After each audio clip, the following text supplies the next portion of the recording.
નમસ્કાર મિત્રો, ગુજરાત શિક્ષણ સેવા વર્ગ 2 વહીવટી શાખા જીપીએસસી એની જાહેરાત આપી દીધી છે.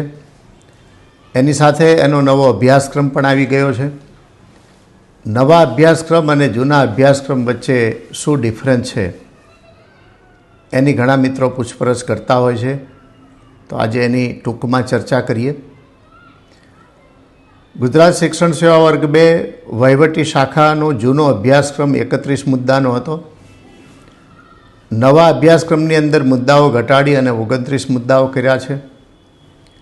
પરંતુ એ જે ફેરફાર થયો છે એમાં અભ્યાસક્રમ ઘટાડવાને બદલે અભ્યાસક્રમ વધારવામાં આવ્યો છે.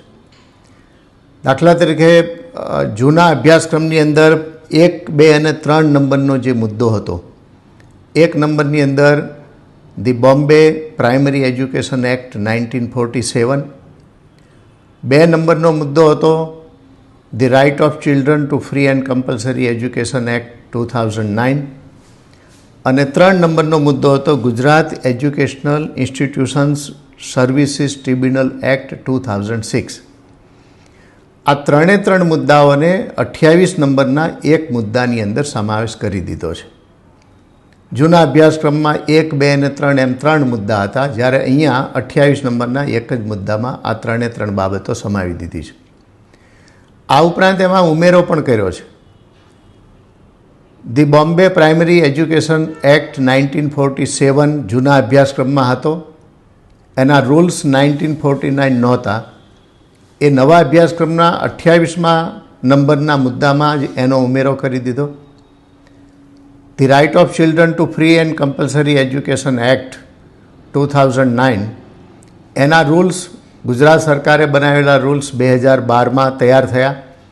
એ રૂલ્સ પણ જૂના અભ્યાસક્રમમાં નહોતા, એ પણ નવા અભ્યાસક્રમની અંદર ઉમેરવામાં આવ્યા છે અને એને પણ મુદ્દા નંબર 28ની અંદર જ એનો સમાવેશ કર્યો છે.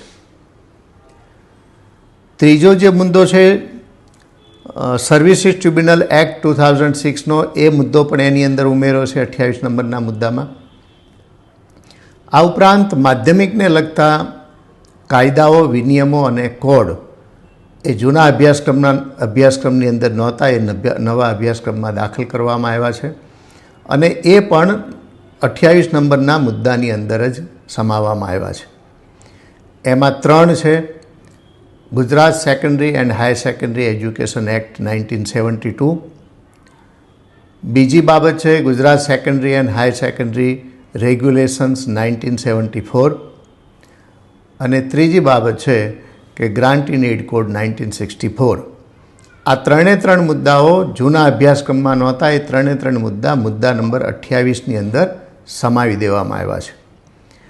એટલે એમ કહેવાય કે જૂના અભ્યાસક્રમમાં જે 1, 2 અને 3 નંબરના મુદ્દાઓ હતા, એ 3ને મુદ્દા નંબર 28માં સમાવ્યા અને એ ઉપરાંત બીજા 5 મુદ્દાઓનો ક્રમ નંબર 28માં સમાવેશ કરવામાં આવ્યો.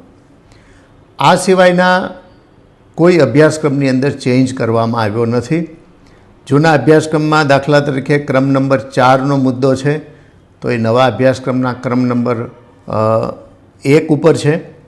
ક્રમ નંબર 5નો મુદ્દો છે એ નવા અભ્યાસક્રમની અંદર ક્રમ નંબર 2 ઉપર છે. છેલ્લો 31 નંબરનો જે મુદ્દો છે એનો એ જ મુદ્દો અહીંયા ક્રમ નંબર 29 ઉપર લેવામાં આવ્યો છે. એટલે જૂના અભ્યાસક્રમ અને નવા અભ્યાસક્રમમાં આ મહત્ત્વના ફેરફાર કરવામાં આવ્યા છે. અને એની સાથે એક મહત્ત્વની બાબત જે પરીક્ષા આપનાર દરેક મિત્રોએ ખાસ વિચારવાનું છે એ છે કે અભ્યાસક્રમની સાથે સાથે જીપીએસસી હવે એની પરીક્ષા પદ્ધતિમાં પણ ફેરફાર લાવી રહી છે.